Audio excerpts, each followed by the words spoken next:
문제달인 신혜손입니다. 직업상담사 2급 2017년 제2회 직업정보론 해설 강의 시작하겠습니다. 41번 직업정보 제공에 관한 설명으로 옳은 것. 모든 내담자에게 직업정보를 우선적으로 제공한다. 틀렸죠.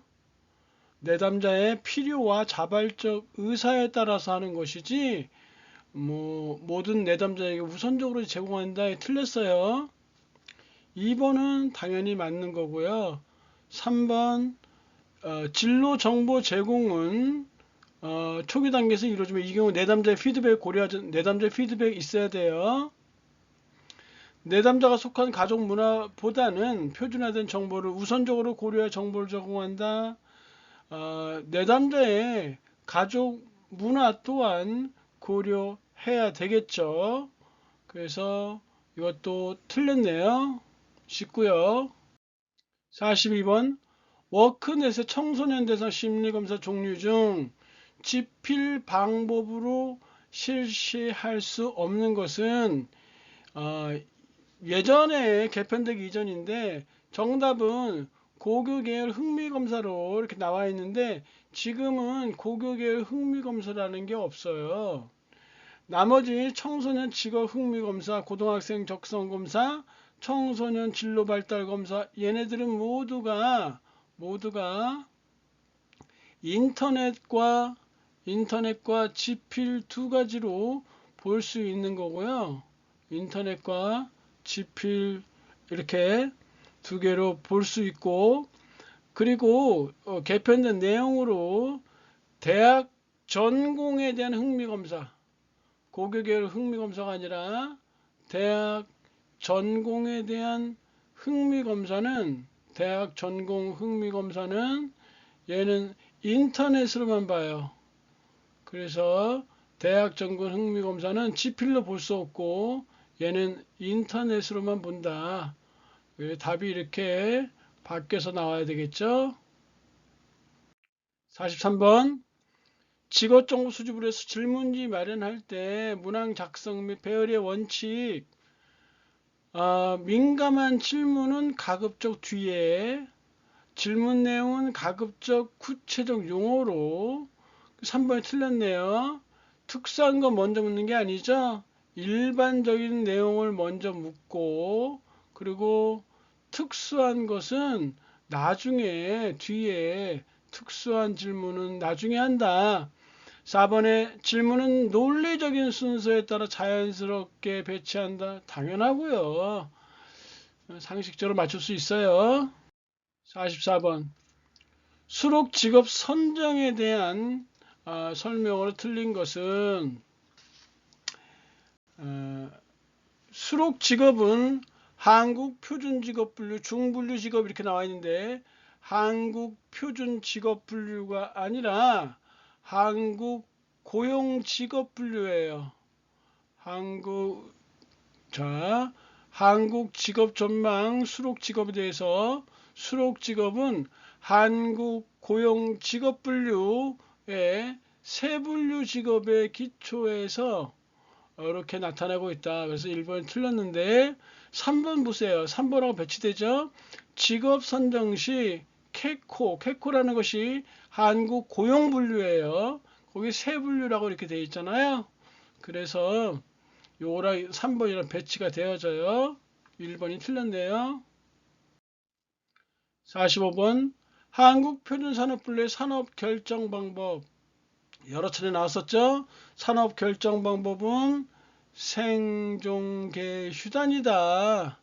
생존계휴단이다. 그래서 생은 무엇이냐? 생산 단위의 산업활동은 그 생산 단위가 수행하는 주된 산업활동의 종류에 따라 결정된다.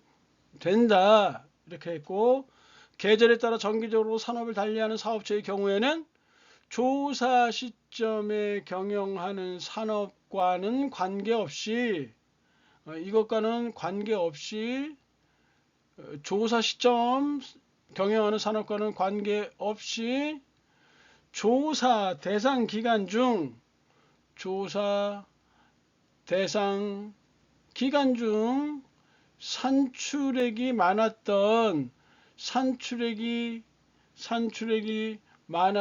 활동에 의해 결정된다. 이렇게 했었어요. 산출액이 많았던 활동에 의해 분류한다. 다시 한번, 계절에 따라 정기적으로 산업을 달리하는 사업체의 경우에는 조사 시점에 경영하는 사업과는 관계없이 조사 대상 기간 중 산출액이 많았던 활동에 의해 결정된다. 휴업 중 또는 자산을 청산 중인 사업체의 산업은 영업 중 또는 청산을 시작하기 전의 산업 활동에 의해 결정되고, 설립 중인 사업체의 산업은 4번 개시하는 산업 활동에 따라 결정된다. 같이 묶어서 나온 건데 앞에 것만 써도 돼요.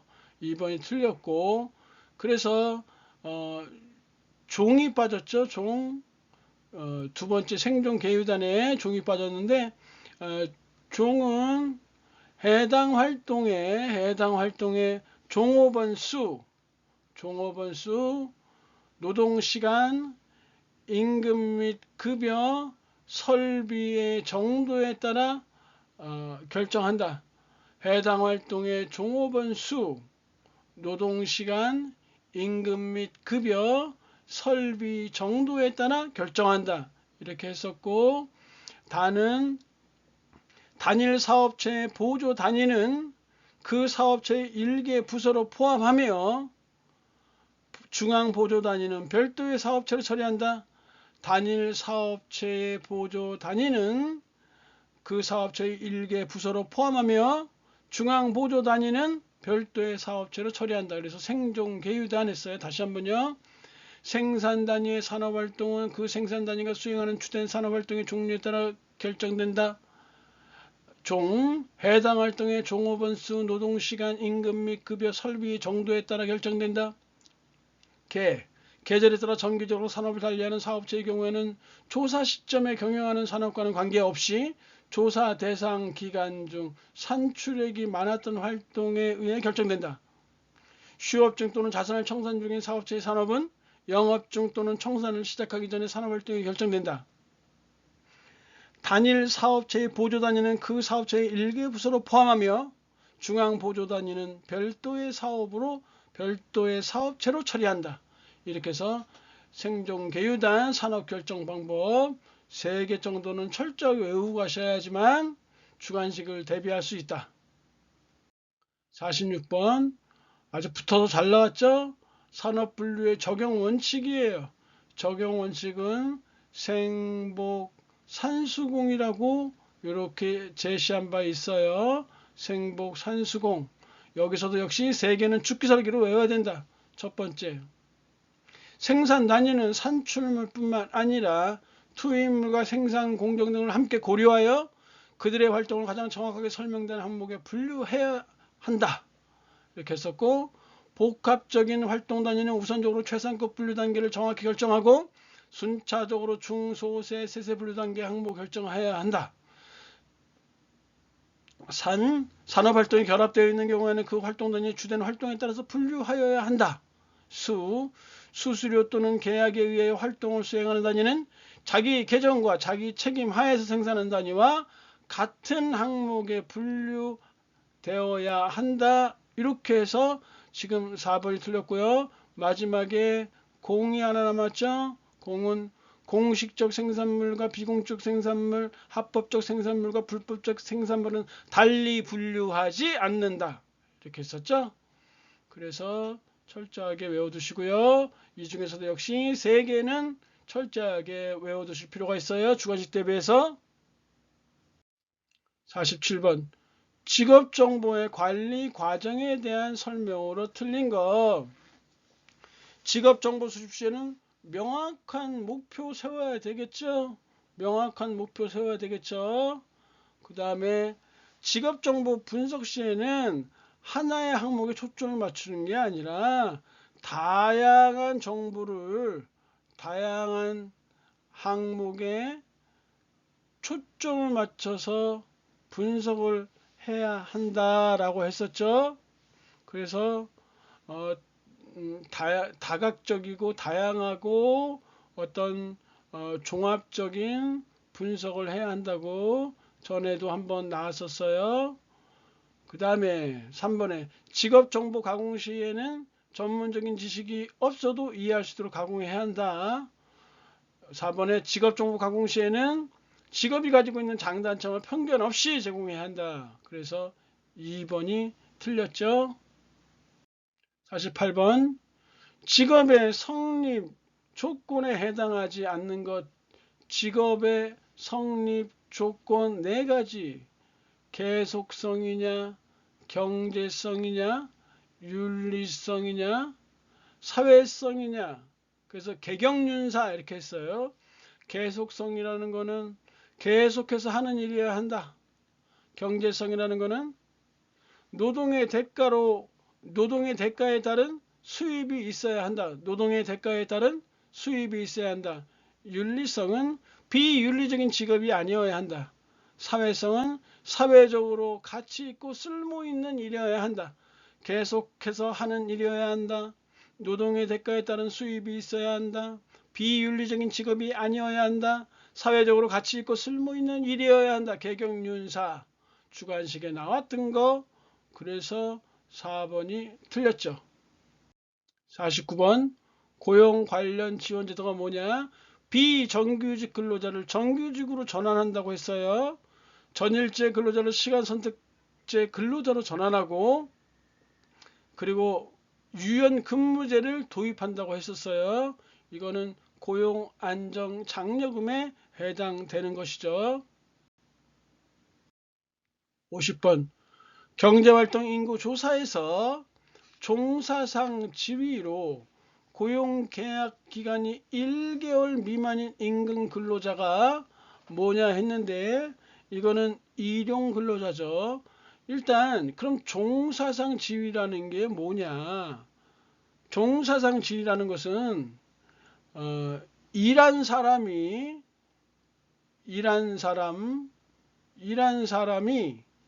직장과의 관계를 얘기하는 거야. 일한 사람과 직장과의 관계를 의미하는 거다. 종사상 지위라는 게 일한 사람과 직장과의 관계. 이 종사상 지위가 몇 개가 있느냐? 5개가 있어요. 상용 근로자가 있고, 임시 근로자가 있고, 상용 근로자, 임시 근로자, 그 다음에 일용 근로자가 있고, 그 다음에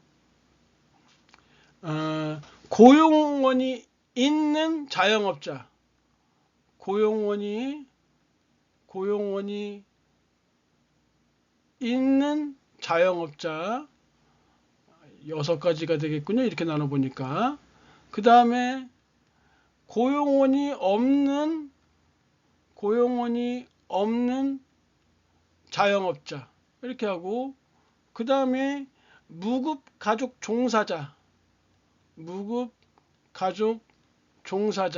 자영업자를 둘로 나누니까 6개가 돼요. 무급가족 종사자, 돈 없이 월급 없이 이렇게 나눠지는데, 상용 근로자는 고용계약 기간이 1년 이상인 경우를 얘기하고, 임시 근로자는 1개월 이상에서 1년 미만이 임시 근로자고, 그리고 일용직 근로자는 1개월 미만 해당하는 고용계약 기간이, 이런 사람들이 일용 근로자다. 이렇게 따져 보시면 되겠네요. 특히 요 상용 근로자, 임시 근로자, 일용 근로자를 요 사람들을 임금 근로자라고 해요. 이 사람들을 임금 근로자라고 해요. 월급을 받는 근로자다 이런 뜻이고요. 종사상지를 다 합치면 6개가 되는데, 그 중에서 임금 근로자는 요 3사람을 얘기한다. 답은 4번 나왔죠. 51번 기사 시험에 응시하려면 기능사 자격 취득 후 기사는 4년제 정도 된다고 했죠. 산업기사는 전문대 정도 된다고 했고 기능사는 아무런 자격 제한이 없다고 했는데, 그렇다면 기능사 자격을 취득한 후 산업기사 시험을 보려면 동일하거나 유사한 직무에서 1년 이상만 하면 되죠. 1년 이상만 하면 돼요. 그러면 기능사 자격을 취득한 후에 기사를 보려고 한다면 몇 년 정도 될까요? 3년 이상 근무하면 되겠죠. 이런 원칙 하에서 외워두시면 좀 편할 것 같아요. 그래서 3년이다 이렇게 나오겠네요. 52번 직업정보 분석 시 유의사항이 아닌 것은 이렇게 했는데 3번이 틀렸죠. 전문 지식이 없는 개인을 위해 비전문적인 그러면 안 되죠. 전문적인 시각에서 분석을 해야죠. 전문적인 시각에서 분석을 한다. 2번 보세요. 동일한 정보도 다각적인 분석을 시도해서 해석을 풍부하게 하고, 1번 직업정보원과 제공원을 출처를 명확히 해야 된다고 했었죠. 그래서 3번이 틀렸어요. 상식적인 내용이에요. 53번 한국직업사전에서 제공하는 부가직업정보에 대한 설명으로 틀린 거.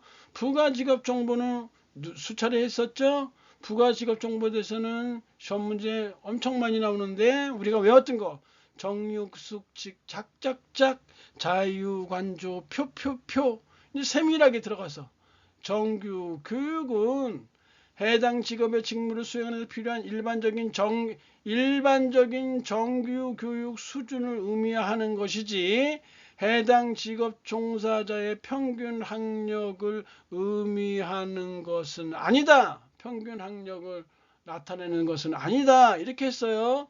그래서 1번이 틀렸죠. 숙련기간은 뭔가요?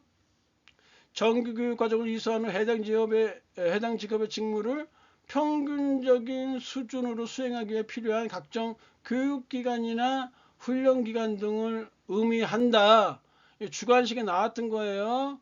그래서 숙련기간에 대해서 숙련기간 주관식으로 쓰려면 어떤 해당 직업의 직무를 평균적인 수준으로 수행하기 위해서 필요한 교육기간이나 훈련기간 등을 의미한다. 이렇게만 쓰면 되죠.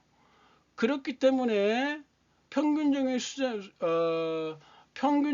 수준으로 수행하는 하기 위해서 필요한 기간을 교육기간이나 훈련기간을 의미하는 거기 때문에 여기에 숙련기간에 향상훈련은 포함되지 않는다라고 했어요.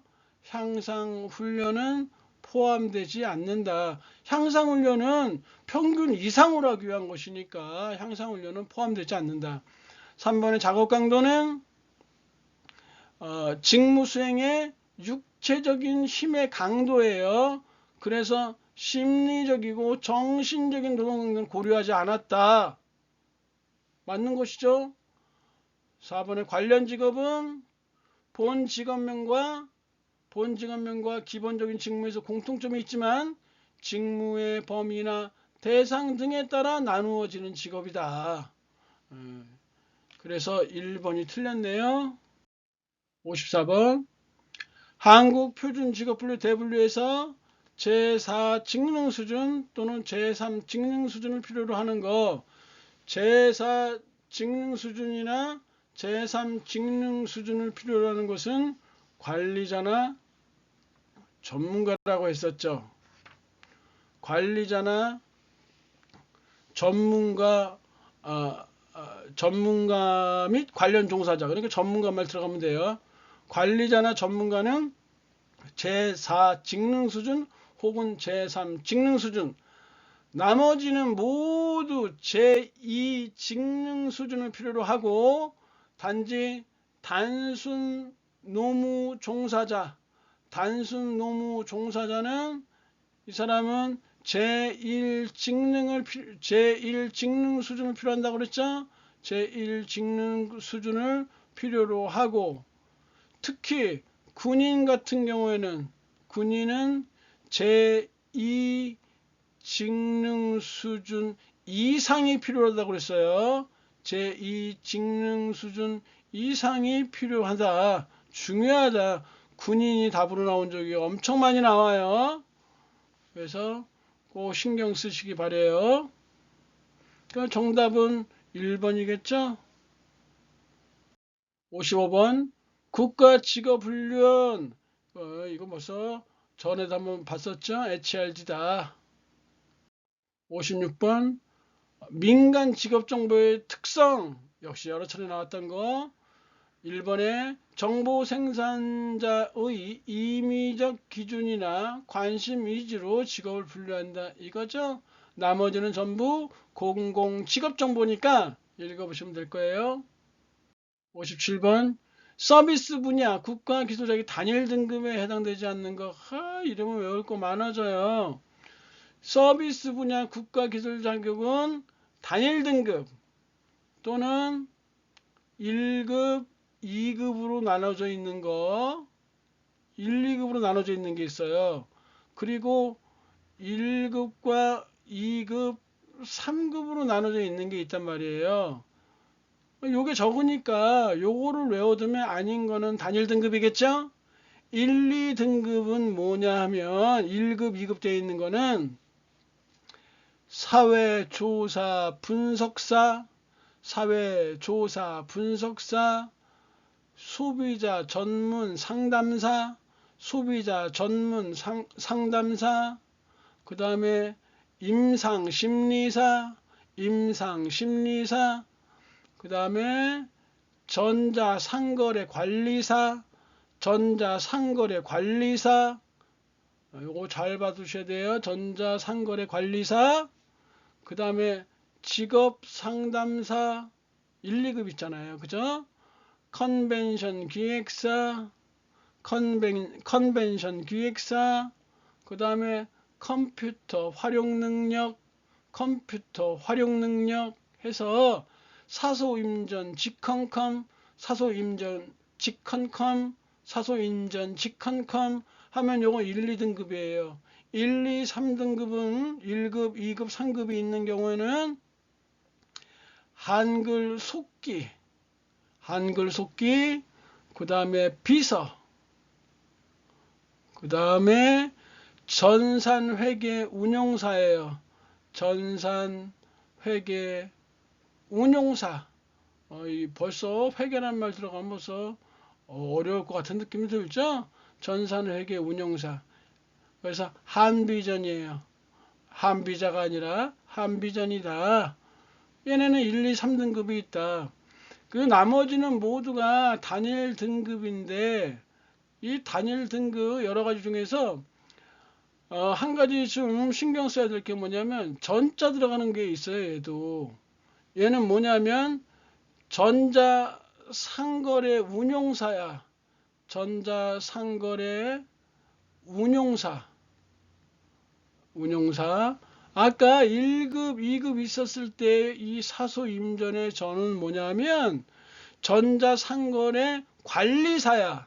근데 얘는 운용사란 말이에요. 그 차이가 있으니까 신경 쓰시면 되고요. 그래서 1, 2급 있는 거 사소임전 직컨컴 전자상거래 관리사 이게 1, 2급이 있는 거잖아. 사소임전 직컨컴 한비전 나머지는 단일 등급에 해당하는 서비스 분야다.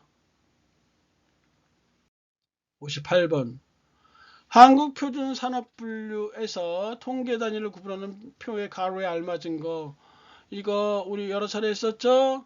하나 이상의 장소, 하나 이상의 산업활동, 단일 산업활동, 활동 유형 단위 그래서 하기활이라고 외웠었죠.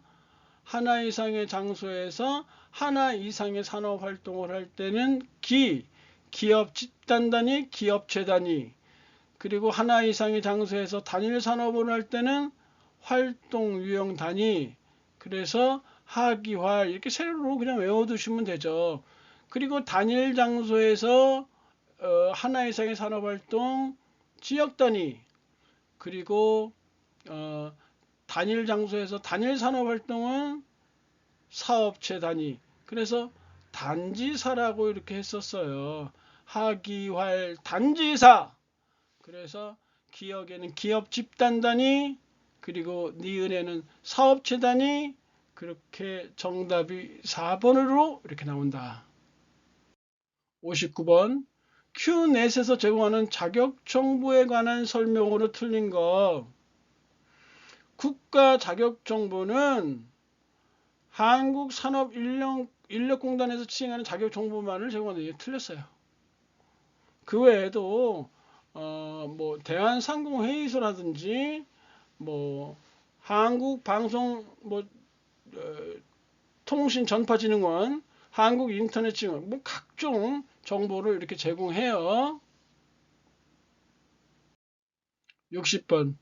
한국직업정보시스템에서 직업의 전망 조건으로 매우 밝음으로 선택하여 직업 정보를 검색하면 직업 전망이 상위 10% 이상의 직업만 이렇게 검색된다. 그래서 매우 밝음은 상위 10% 이상, 그리고 밝음은 상위 20% 이상, 얘는 20% 이렇게 매우 밝음, 보통은 중간 이상, 얘는 중간 이상, 이렇게 중간 이상. 그리고 전망 안 좋다, 전망이 안 좋다 하면 감소 예상, 전망이 안 좋다 하는 거는 감소 예상 직업이다. 강의들 고생하셨고요. 다음 시간에 뵙겠습니다. 감사합니다.